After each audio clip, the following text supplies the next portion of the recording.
Las creencias son programas mentales. Y la herida de la infancia es como si fuera un subprograma que corre en segundo plano, ¿no? Que no nos damos cuenta, que está activo casi permanentemente, pero se hace evidente en determinadas circunstancias.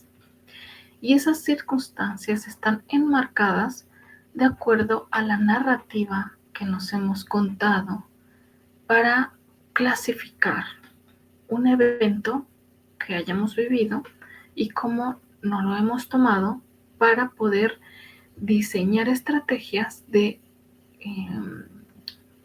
reacción, de dar solución a esos eventos que podrían repetirse, ¿no? Bueno, bienvenida nuevamente a este encuentro, a este espacio, para seguir reflexionando sobre todo en el tema de las heridas de la infancia. Bien, como les he dicho también en el encuentro anterior, en que abordamos el tema de la herida de traición, las heridas de la infancia es un concepto, ¿no?, para definir una situación en que el niño o la niña o las personas a temprana edad vivieron alguna situación y las clasificaron de una determinada manera. Y esa determinada manera obedece a un cúmulo de información o paquetes de información en donde está codificado qué pensar, cómo sentir, cómo actuar. ¿Para qué son estos programas de información o programas mentales? Bueno, porque la mente a temprana edad necesita de ir clasificando datos que se encuentran en la realidad. Esa clasificación de datos le permite a la mente una gestión del entorno y así generar respuestas acordes a experiencias, digamos, que nos resulten familiares, ¿no? Es como de alguna manera un entrenamiento de cómo funciona la realidad, ¿no? En relación a esto, entonces, se genera una serie de pues patrones de repetición. Bueno, estos patrones de repetición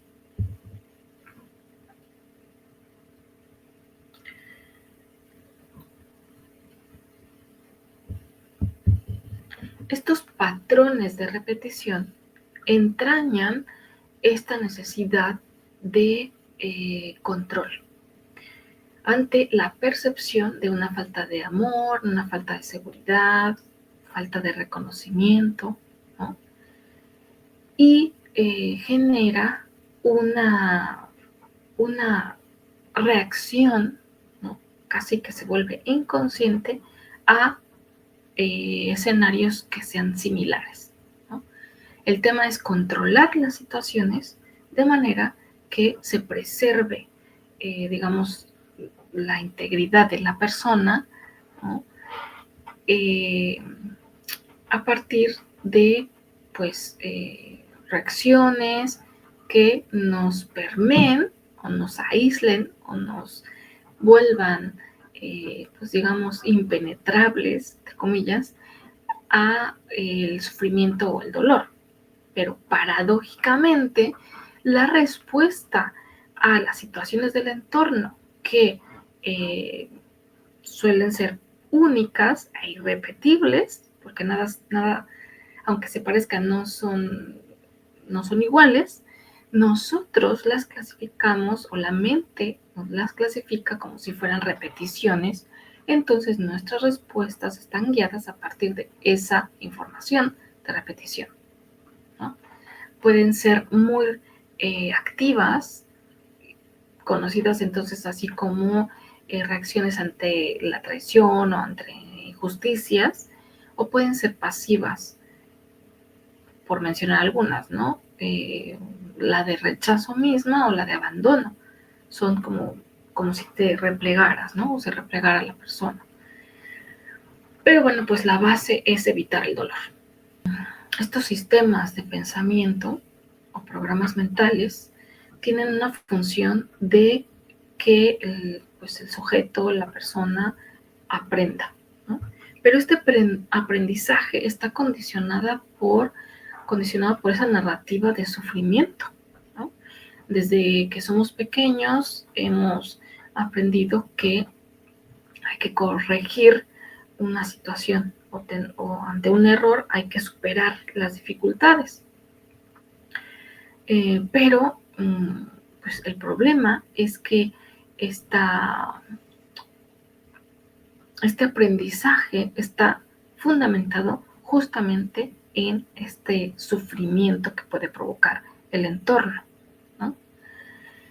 Pero ¿qué pasaría si el aprendizaje fuera algo distinto a lo que nos han dicho? La repetición de heridas no es realmente un aprendizaje que sea productivo. En realidad, la repetición de una herida se vuelve un bucle de confirmación de ese sistema de creencias que nos mantiene, pues, aparentemente preservando nuestra integridad y evitar el sufrimiento, pero justamente nos lleva inevitablemente a sentir esta sensación de preservación a través del miedo. En realidad no aprendemos de la herida, sino que la reforzamos en cada experiencia que nos es conocida o similar o familiar.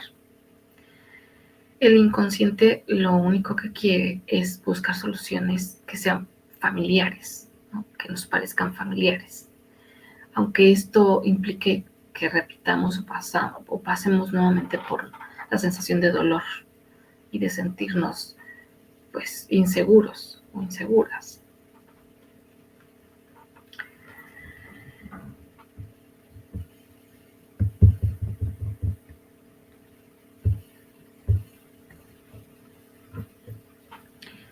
Entonces tenemos un sistema de aprendizaje a través de programas mentales que se vuelven un bucle, ¿no? Que de alguna manera también son un adoctrinamiento que nos impide cuestionar cómo está procediendo nuestra mente, qué propuestas mentales nos presenta. O sea, para empezar, si creemos que nosotros somos nuestros pensamientos, nos estamos ocultando a la vez esa decisión de haber integrado en nuestra forma de vida esas creencias, ¿no? Que ya nos invisten como si fuéramos nosotros mismos. Recuerden que hemos aprendido a partir de memorizar. Entonces, esos patrones de conducta también se memorizan y se integran a la corporalidad. Porque en realidad la mente no está esperando saber si es verdad o mentira, sino si es coherente o no.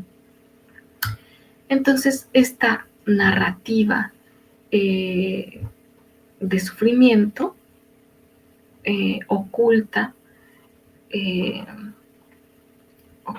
la herida que realmente es que nos da una identidad o nos hace sentir que somos alguien, aunque ese alguien sea el que sufre, ¿no? Es que yo me siento abandonado, a mí me han hecho, entonces empezamos en roles también de victimización. Y bueno, aquí hay un montón de aspectos que se tendrían que revisar, pero primero sí creo que es importante comprender que este concepto de heridas de la infancia está enmarcado en bucles de pensamiento que aparentemente nos quieren mantener pues impenetrables a alguna vulnerabilidad, pero justamente nos estamos poniendo justo en esa vulnerabilidad. Vayamos a ver ahora en concreto el tema de la herida de rechazo. Ajá. Lo voy a poner por aquí. Bueno, hemos visto la de inseguridad, abandono, traición. Vamos a ver la de rechazo. ¿Cuáles serían los contextos en que una persona puede vivir y que desarrolle ese tipo de herida? Podemos pensar en que los primeros años de vida los vivió con padres o familiares que ridiculizaban o lo hacían sentir que no era suficiente. ¿No? Igual les sonará. Experiencias tempranas de bullying o de exclusión social. Supongamos por un momento que, a lo mejor en tu casa no, pero quizás en la escuela, ¿no? En donde, bueno, pues igual un día te dio por levantar la mano para responder a una actividad y dijiste, bueno, lo que se te ocurrió, y de pronto voltearon a verte como toda la clase y se empezaron a reír. Si uno ya estuvo viviendo situaciones similares, en ese momento esa situación ya se encapsula o se clasifica en esta herida de rechazo, ¿no? En vez de reírte igual también, te sientes pequeño o pequeña, te repliegas y te sientes pequeño o pequeña, ¿no? Te sientes desvalorizado. Entonces tus acciones, tu palabra y cómo te muestras, todo empieza a estar implicado. Incluso la biología empieza a expresar esa como limitación o reducción de uno mismo, ¿no? Y bueno, esto también evidentemente generado porque no tenemos claridad de quiénes somos, sino que vamos creciendo con esta mirada y atención hacia afuera de cómo se mueve la realidad, ¿no? Sin ser conscientes que nosotros formamos parte importante y determinante de la creación de nuestros entornos. Esto ya es sabido, ¿no? Todo el mundo lo sabe, somos creadores de realidades. Sí, también desde pequeños. Pero para que esas creaciones estén conducidas en una dirección que se pretenda para construir cierto tipo de realidades, pues ahí entra la función de los programas mentales o programas de creencias. Los niños en este tipo de escenarios suelen sentir que su palabra no tiene valor, desarrollan una hipervigilancia y necesidad de controlar para evitar sentirse defraudados o defraudadas o decepcionados, ¿no? Suena también la idea del rechazo o a la traición, porque como les decía en el video anterior, son reacciones muy parecidas, pero que se enmarcan en contextos específicos que dan ese matiz, la narrativa que nos contamos. También se puede adoptar un carácter muy dominante y controlador para evitar justamente sentirse vulnerables. El tipo de apego asociado a esto podríamos considerarlo como el ansioso, en donde busca validación externa constantemente, ¿no? Son aquellas personas que típicamente necesitan constantemente que les refuercen o que les recuerden y que les muestren que son importantes, que son valiosos, que son amados, etcétera, etcétera. E incluso también suelen mostrar esas acciones hacia los demás. Son aquellas personas que constantemente te mandan una frase o que te dicen buenos días, buenas tardes, buenas noches, ¿cómo estás? ¿Estás ahí? Casi que te quieren decir estás, sigues ahí, ¿no? Esa sensación de nerviosismo o, pues sí, de ansia de saber y de saber y confirmar que todavía somos vistos o todavía somos amados. ¿Cómo se modifica en la vida adulta? ¿Qué acciones? ¿Cómo se manifiesta, perdón? ¿Qué acciones se pueden manifestar? Bueno, pues que evita expresar su autenticidad por miedo a ser criticado. Se adapta a los demás dejando de lado su propia identidad. Por supuesto, son personas que son muy, ¿cómo se llama esto? De adaptables o que se camuflan muy bien entre pues, las personas que considera que tienen valor o considera que necesita tener a su lado, ¿no? Entonces puede llegar a ser muy sensible a ver qué es lo que necesitan los demás para mostrarlo y dejar de lado e incluso ocultar su propia, pues su propio deseo, su propia forma de ser. Y esto se vuelve un patrón de conducta tan como pegado a la persona que mucha gente se cree que es eso y no, y como que se olvida que fue un traje que se puso para no ser rechazado, para ser aceptado. ¿Cuáles son los principales pensamientos los principales pensamientos que puede tener una persona que tiene esta herida de la infancia del rechazo? Bueno, pues si muestro quién soy, me van a rechazar. Y la clásica no soy suficiente. Algo me falta, y ahí podemos incluir algo me falta, no, yo no puedo, se van a burlar de mí, nervios por hacer algo en público, miedo al rechazo, al ridículo, obviamente por ser rechazados, etcétera, ¿no? Todas estas situaciones que aparentemente nos ponen en un momento de vulnerabilidad, pero esa idea de estar en vulnerabilidad también es parte de esos programas mentales, porque por tener un error no es que somos ese error, sino que estamos aprendiendo y el error lo tenemos permitido, ¿no? Cuando uno aprende ya no es necesario volver a cometer el mismo error, ese es otro tema, ¿no? Que luego lo sabemos y volvemos a repetir y nos sobrepasamos con este margen de error que tenemos y lo empezamos a convertir en un horror, ¿no? Perdón, en vez de un error. ¿Qué impacto físico puede presentar una persona con este tipo de herida? Bueno, pues una opresión en el pecho, tensión en la garganta, no poder comunicarse. ¿Qué posibles enfermedades? Bueno, pues problemas respiratorios, ataques de pánico, es decir, todas aquellas reacciones físicas, mentales, emocionales, que haga que la persona vaya a comprimirse, como a querer desaparecer.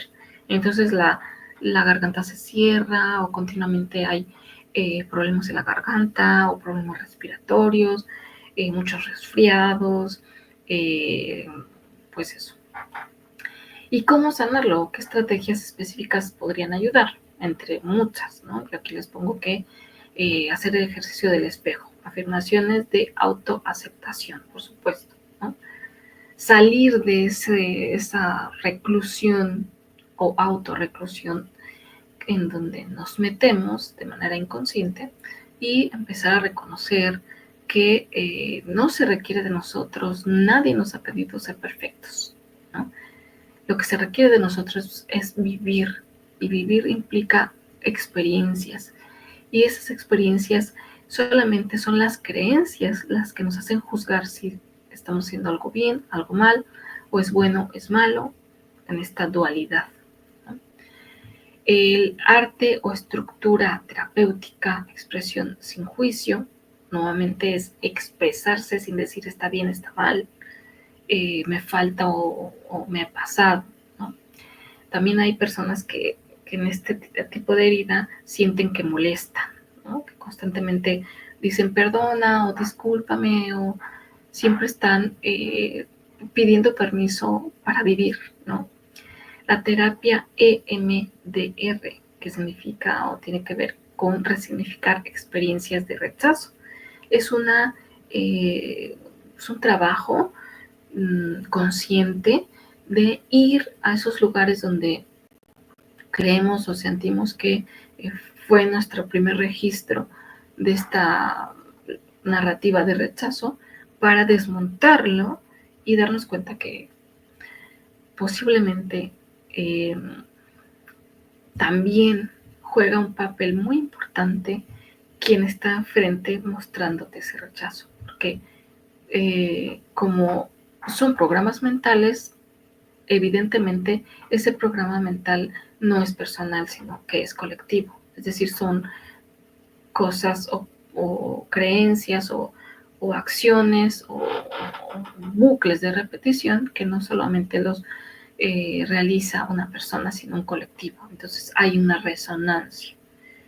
Y es muy posible que cuando sientes ese rechazo, en realidad también es el otro el que tiene esa herida y se encuentran por resonancia para mostrárselos. Este juego del espejo.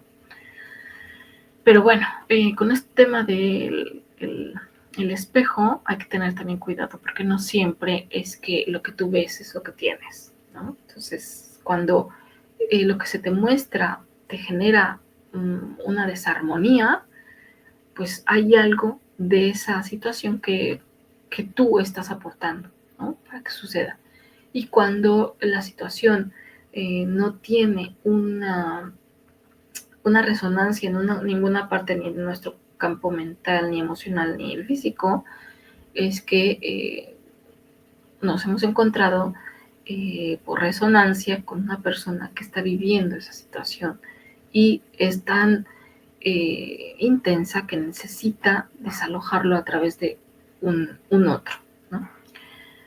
Bueno, ahí también la forma de reaccionar podría ser, bueno, pues que seamos pues compasivos y primero compasivos con nosotros mismos, porque cuando nosotros comprendemos que existen patrones de conducta en donde nos atrapa la mente, nos secuestra la mente y estamos provocando incluso situaciones para revivir esa herida y para confirmarla, estamos siendo también creadores de esos escenarios de sufrimiento, innecesariamente.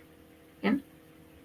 Bueno, espero que te sirva, te agradezco que hayas llegado hasta aquí y me gustaría que me hicieras algún comentario, a lo mejor tú tienes alguna experiencia que puede aportar y si es una crítica también se acepta, todo es bienvenido. Así que, bueno, muchas gracias nuevamente y nos vemos en el próximo encuentro. Hasta luego.